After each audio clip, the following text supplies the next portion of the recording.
Sveiki visi, kurie klausysitės.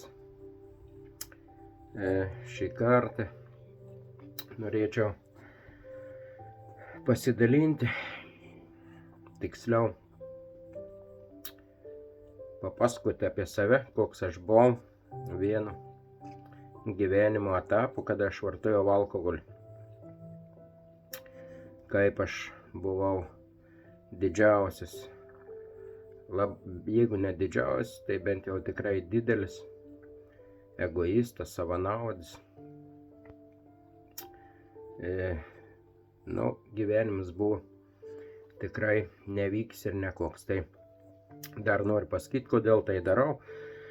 Todėl žinau, kad tikrai yra daug sutinku žmonių, bent jau jeigu ne patys žmonės sako, turiu problemų su alkoholiu, nes tai yra tokia liga, kad iš pat pradžių žmogus neigia, kad ją serga. Tai yra neigimas toks, ne, man viskas gerai, aš netoks. Man taip pat buvo. Ir daugiausiai šitą ligą pastebi artimieji. Tai yra artimi žmonės ten. Gali būti žmona, mama, jeigu jūs geriantis vyras. Tai jie greičiausiai pasakys, kad tu per daug geri, nenormaliai geri ar panašiai, ką nors pradės reikšti priekaištą. Tai va, taip, tai reiškiasi, kuris smarkiai geri, jeigu galim taip sakyti, alkoholikas, priklausoms nuo alkoholio, jeigu gražiau skamba, priklausomas žmogus nuo alkoholio, tai jis beveik paskutinis sužino, kad jis toks yra. Visi jo aplinkui žino ir mato, bet jis to nemato ir nežino ir nesupranta. Jis sako, viskas normaliai yra. Aš čia biškį truputį, gal per daug, bet viskas gerai, aš susitvarkysiu. Bet aš noriu pasakyti, koks aš tada buvau. Ir gal jūs klausydamiesi apie mane kažkur atpažinsite, gal savo kaimyną ar brolį ar draugą, kad jis panašiai elgiasi ar kažką.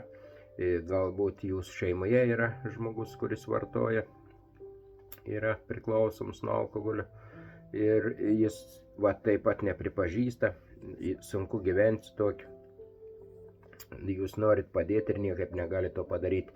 Jūs bandote ir pykti ant jo, ir šaukti, ir gąsdinti, ir iš namų, ir galbūt skyrybom. Ir niekaip niekas beveik nesikeičia. Tai va, kada aš pradėjau vartoti alkoholį, aš iškart nesusirgau tą ligą. Aš mokėjau vartoti saikingai, kaip žmonės kiti sako, aš saikingai, yra, kurie vartoja saikingai, moka truputį išgerti, reiškia, jis kontroliuoja. Kada aš supratau, kad aš sergu šitą ligą, aš supratau, kad aš jau nebekontroliuoju alkoholį nei kiekio, nei laiko. Jis mane valdo. Alkoholis, aš galvoju vienaip, žadu, planuoju, bet kada aš paragauju to skysčio, jis visus mano planus ir ką aš galvoju viską pakeičia ir sujaukia. Jeigu aš galvoju, kad aš kažkaip tai niekados nepadaryčiau, sakykime, aš nenoriu meluoti. Aš nenoriu meluoti, man nepatinka būti melagi, bet aš žinau, kad negalim vairuoti išgėrus jo. Bet alkoholis man tai padarydavo, kad aš viską darydavau ir meluodavau, ir manipuliuodavau. Ir kada būdavo bloga, aš apie kitus negalvodavau. Aš būdavau pats savo svarbiausias. Man nerūpėjo ten, kiek man yra sakius žmona, vaikai, kad jie negerai jaučiasi, kad jiems gėda, įsivaizduojate, jūs kažkur girtas, galbūt apsisisiojęs kelnes ar į kelnes ir vaikams arba žmonai arba kažkam yra gėda. Jūs neišeinate į darbą. Žmona slepia jūsų, kai paskambina viršininkas, žmona sako, apsirgo vyras biški, dabar jis negali atsiliepti, labai gerklė jam skauda. Tai va, arba galva skauda. Tai va, šitaip ir vykdavo Visi šitą ligą nori nuslėpti, nes tai yra gėda šeimai ir nieks nenori sakyti, kad jų artimas žmogus turi, reiškia, šitą problemą, šitą bėdą. Visi nori paslėpti ją, kad nieks nematytų, bet tu niekur nepasislėpsi ir ilgai bent jau tikrai nepaslėpsi. Tai va, ir aš vis dariausi va toksai, tikrai va, egoistas, savanaudis. Kodėl šitaip drąsiai teigiu ir sakau, taip man neatrodė. Aš labai savęs gailėjau, mano gyvenimas buvo sunkus, vaikystėje, vėliau, o paskui, kai jau atrodė, jis turi būti gražus, žmona, vaikai, viskas gerai, tai va, aš kažkaip atsipalaidavau, man viskas susitvarkė ir aš taip po truputį vartodams nepajaučiau, kaip susirgau šią ligą. Kaip minėjau, kada jau nebegaliu kontroliuoti, aš jau jos spąstuose. Tai va, bet aš ją neigiu, man žmona sako, tu nebegali taip gerti, su manim darosi negeri dalykai, aš neatsimenu, kas buvo kitą dieną, praėjusią dieną ar dar kitą, man laikas prabėga taip, kad aš nejuntu, kad pamatau pavasaris, o žiūrėk jau ir ruduo, kaip jis atėjo tas ruduo, kaip ta vasara praėjo jau ir tu nelabai gaudaisi. Va, gyvenimas, laikas bėga greitai. Tu prisižadi, kad šito nebedarysi, bet tau pažadų ištesėti neišeina. Tu sakai vienaip, o padarai kitaip, bet aš noriu pasakyti, kad negalima. Bent jau aš suvokiau, kad aš neturiu visko nurašyti šiai lygai, reiškiasi. Lyga šitaip darė su manim, aš šitaip elgiausi, o tai kur manęs iš viso ir nebeliko, vien tik alkoholis, o ką aš pats, šitą alkoholį aš pats ėmiau ir pats geriau, ir kaip šiandien suprantu, aš jau daug metų nevartoju alkoholį ir tai ir vienintelis būdas, jeigu pasakys nesirgt kaip čia, kad šitą reiškiasi, kaip žmonėms sergantiems vėžiu, jūs žinote, yra remisija jo. Tai vat, man dabar irgi yra remisija. Kai aš negeriu, aš galiu gyventi visiškai normalų gyvenimą, bet turiu patirtį, kai priverstinai reiškiasi užsitorpedavęs. Mano pradžia blaivybės buvo, kodą vadina, bet kaip ten ir reiškiasi, va, toks išgersi, nežinai, kas su tavim bus, gali numirti ir tos baimės pagalba aš negeriau 2 metus, bet aš savo charakterį nieko nekeičiau, aš buvau toks pat melagis, aš taip pat manipuliavau savo šeimą, aš norėjau būti, aš ne tik, kad norėjau būti, aš ir buvau pagrindinį šeimoje, visi turėjo, kaip sakant, daugiau žiūrėti mane. Aš pats pagrindinis, toks dramblys vaikščiojant troboje. Ir nieks nesikeitė. Tai va, esu girdėjęs tokį posakį, kad reiškiasi čigonas išblaivėjo, nebevartoja alkoholio, bet arklius jis kaip vogė, taip ir toliau vogė. Tai va, labai gerai tinka ir šitas man šitaip atsitinko, aš buvau blaivas, negeriau 2 metus, bet arklius vogiau toliau, kaip ir anksčiau vogiau. Jo, tai va, čia perkeltinė prasme, bet vienu žodžiu aš nesikeičiau ir aš netgi buvau išgirdęs iš savo artimo žmogaus, kad man pasakeitum, tu geriau prisigertum. Va, kodėl šitaip yra?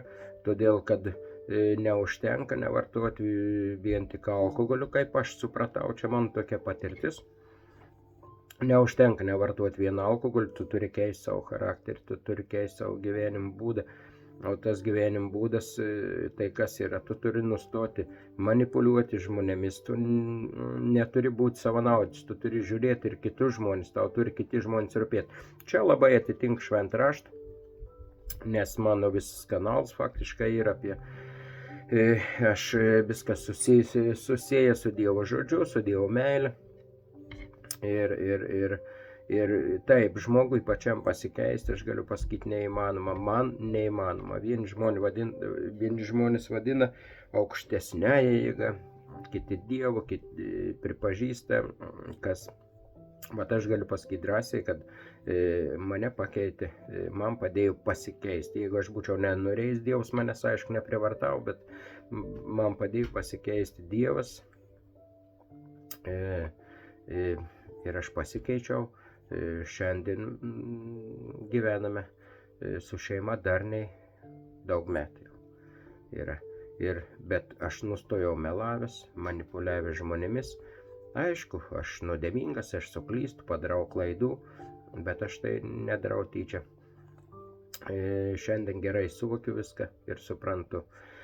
Tai va, šitaip aš norėjau pasidalinti trumpai, gal kad ir dar noriu prie to pridėti, kad labiausiai man norėjusi jau keisti savo gyvenimą ir pripažinti, kad aš turiu problemų su tuo skysčiu, su tuo alkoholiu, tai tada, kada jau man nebenorėjo niekas padėti, nes taip man visi norėjo padėti, visi siūlė, tau reikia kažką daryti, tau reikia, ne, aš pats, aš susitvarkysiu, man bus gerai. Ir aš nepriėmiau tos pagalbos, aišku, man pačiam nepavyko, aš nesusitvarkiau ir kol mane dar, kaip sakant, atnešdavo vandens, paduodavo, taip grubiai pasakys, jo, jeigu tau dar neša į lovytę, kada tu guli skaudančią galvą, galbūt tu vemi ar viduriuoji, ar tau blogai, tu neturi darbo, tu neturi pinigų, tu esi beveik viską pragėręs, galbūt ir teisės, ir sveikatėlis gal jau nebėra, bet žmonės tave myli, aplinkui tave laksto ir tau padeda. Vat šitaip dar labiau gali sirgti, gali toliau vartoti alkoholį ir dejuoti, kad tavo gyvenimas yra blogas, nenusisekęs, tu esi nelaimingas, tau nesiseka, tau algų nesumoka, tau viskas blogai, tau negerai. Šitaip man buvo ir aš galiu tikrai pasakyti, kad manau daugumai taip žmonių yra. Jeigu jūs turite šalia artimųjų, kurie geria, jūs tikrai girdite tas pačias melodijas. Visados jis yra bidoje, visą laiką jam nelaimės ir bėdos ir niekados faktiškai žmogus nebūna pats kaltas. Visados kažkas yra aplinkui kitas kaltas. Arba žmona, aš vis laik prigerdavau todėl, kad žmona sunervojo, todėl, kad saulė patekėjo arba nusileido nelaiku saulė. Arba man algos nesumokėjo, arba dar kažkas. Vat visi blogi, tik aš vienas buvau toks geras, nuskriaustas viso pasaulio žmogus. Užtat man reikėjo vartoti alkoholį, nes man labai buvo sunku gyventi šitame pasaulyje, tokiame blogame.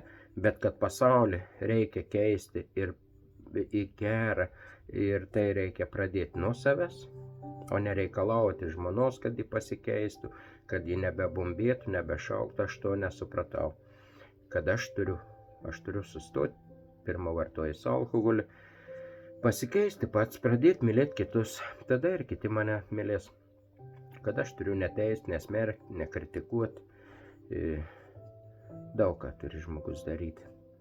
Vienu žodžiu, žmogus turi pasikeisti, turi nebebūti savanaudis, turi pradėti rūpintis kitais labiau negu savim. Ir jeigu padedi kitam, tai padedi savo. Tai va, šitaip mano tokia gal trumpa, neilga istorija, kad nenusiboščiau, tad norėčiau pasakyti, jeigu turit šalia geriančių ir jie nenori gydytis, kažką daryti, keistis, tai geriausia juos yra palikti ir leisti jiems nugrimsti į pačią bedugnę, kad jeigu tada nenuskęs, tai bent jau panorės plaukti viršų. Šitaip galvat atitiktų. Tai va, tik nepadėti jam plūduriuoti. Tiesiog pasakysiu, nepadėti sirgti namuose. Žmogui neslėpti. Nes šito faktiškai neįmanoma nuslėpti. visados išlenda viskas į paviršių į aikštę. Gerai, šį kartą gal tiek. Iki pasimatymo.